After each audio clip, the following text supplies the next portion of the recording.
Welcome to another community conversation. I'm Ian Parkinson, and I'm here today with Cody Hyam from the Environmental and Utilities Department out on Briar Park. With him is Carly Collier, an engineer with Municipal Works on Kipling Street. The City of Medicine Hat is doing a major upgrade to utilities on 3rd Street, and we're going to discuss how it came about, who's going to do what, and to provide information to the community if they have questions. Welcome. Thank you. Thank you. So the City of Medicine Hat is leading the project on 3rd Street Southeast, the downtown utility and surface upgrade. This is a huge project, just from what little information I've found so far. So how will it affect the many businesses? Well, we know it's going to affect the businesses, but can you explain why this project needs to happen? From an infrastructure perspective, we monitor our utilities closely, and we have identified that the underground infrastructure has reached the end of its service life. Okay. And in an effort to mitigate the potential effects of infrastructure at the end of its service life, it is prudent that we do a replacement to ensure that there's uninterrupted servicing into the future. Okay, so you're looking into the future to make sure things Correct. Don't go south in a hurry. Exactly. Now, this is a combined project. It's not just environment and utilities. So who else is involved? Yeah, so our Municipal Works Department looks after road surfaces and storm utility, and so both of those will be part of this project. We'll be replacing the road surface in conjunction with the deep utilities, some upgrades to some of our storm utility, including catch basins, leads, and things like that. Are there other departments involved besides you two? There's some involvement with the utility distribution networking system, in particular the gas department. Will be having a little bit of work involved as well. And obviously there's going to be a significant number of contractors involved. There's typically at least 3 different contractors, but they are organized through one general contractor. Ah, okay. Central control. Good idea. Yes. So how long do you expect it to take when it starts? We are anticipating a full construction season. So we do expect the 3rd Street portion, as well as the 200 block of 6th Avenue, to start in April and end in late fall of 2024. So are you hoping for a climate change weather like we had last year? Well, we never we always want to see some moisture because we do live in a desert, but weather does play the most significant role in scheduling of these projects. Okay. That's what, 8 months? Ish? Yes. Okay, do you have an anticipated start date, or is this going to be basically the start date will come up when you have everything aligned? The anticipated start date will be weather pending because we do have temporary water required for this project. We cannot start the project as long as temperatures are in the minus. So we need consistent overnight temperatures in the positive temperatures prior to starting the project. So temporary water, temporary natural gas? The natural gas servicing will not be affected during this project. Okay. Now, I'm sure there's going to be a lot of people have questions, concerns, curious guys like me. So where can they go to find the information they need, or who do they call? So in order of your question, information can be found on the city website under the 3rd Street Project banner. We also have an email set up 3rd Street project that will go directly to the project team for any general questions. As well, myself and Carly will field day-to-day questions as well. We will have someone on site routinely as well during construction if questions are need to be answered during construction. Have you considered finding an old theodolite tripod and just going downtown with safety vests and watch everybody come out of the store wondering what you're doing and answer questions? The theodolite we haven't discussed, but we certainly have discussed about different ways we can be more visible during this project. Yeah, I would recommend that. It's one of the reasons we asked you to stop by today, is just one more venue of communication.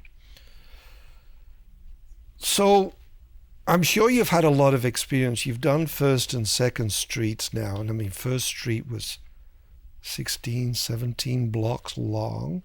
So do you expect any, do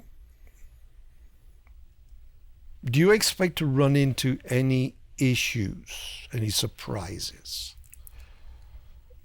When we dig up the oldest areas of the city, we always find things that we didn't expect.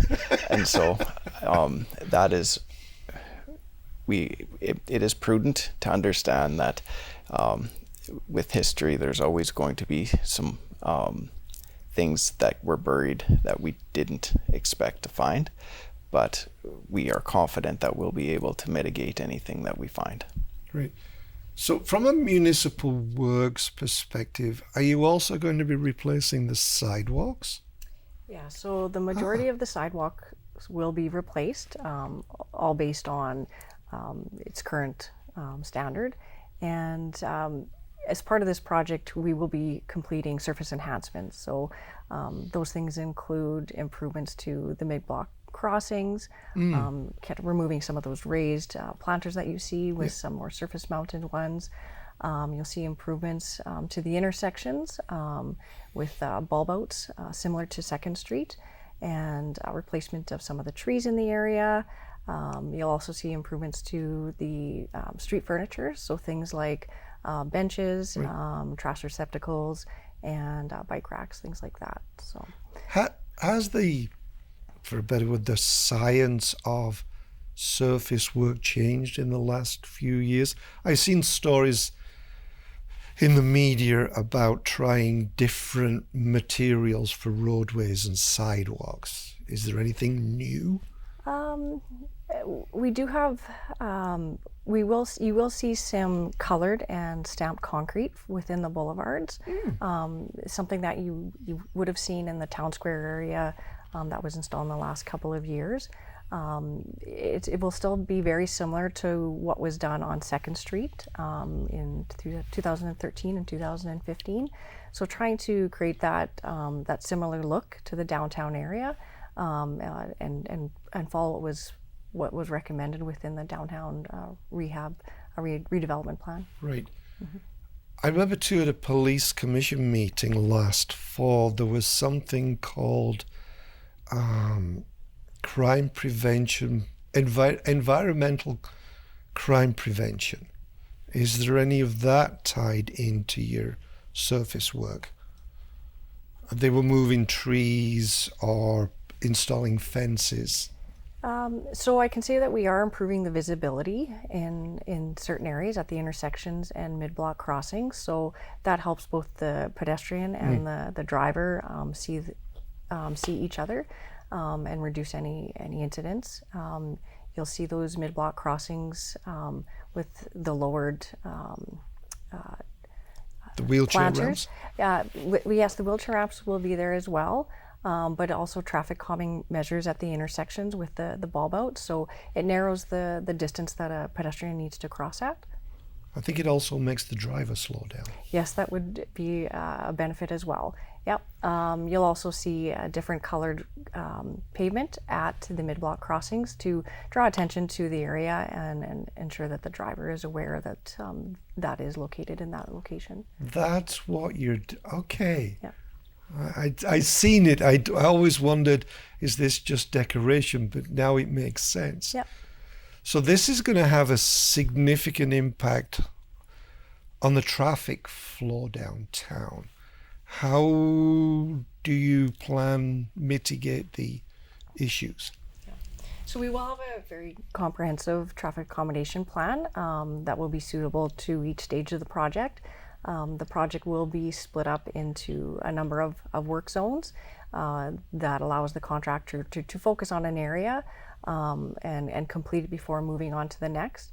That helps minimize the impact to both the business owner and property owners in the downtown area, but also the patrons to those businesses. So, are there going to be any open houses? Or obviously, you've got your email for the project team. You've got the website at the medicinehat.ca. Are there any other forms of communication you're going to use? So, yes, we intend to have another open house once we select a contractor, which we are anticipating to have our contractor selected in March. And so we're looking at the end of March for our next open house, which general public will be invited to as well. We will have our contractor there to help introduce to the area. Look for the guy in the white helmet. Correct. As well, we are sending out bi-weekly emails for updates to anyone who requests to be on the mailing list. So those emails will come from me directly and will be issued bi-weekly, just giving an update on progress. I look forward to hearing from you. Oh, good. So, is there anything else about this project you'd like to speak to? Is there anything we've missed? I think we can just add that there will be additional work in 2025, regardless of our accomplishments this year. The 300 block of 6th Avenue will be, that work will be in 2025. Okay. But aside from that, I just want to say that the initial response from the residents and the businesses on the 3rd Street have been extremely accommodating, and we are very appreciative of their confidence in us. We're very, for lack of a better term, we're excited to get this project completed, and we know it's going to be a challenge, but we're ready for it. Well, this is a learning curve, right? I mean, after 1st and 2nd and now 3rd, 200 and 300 block, you don't have to give me gritty details. Do you have any other projects in the future that are lurking in the back waiting to spring up? I think I'll just say that we will always have projects that are planned.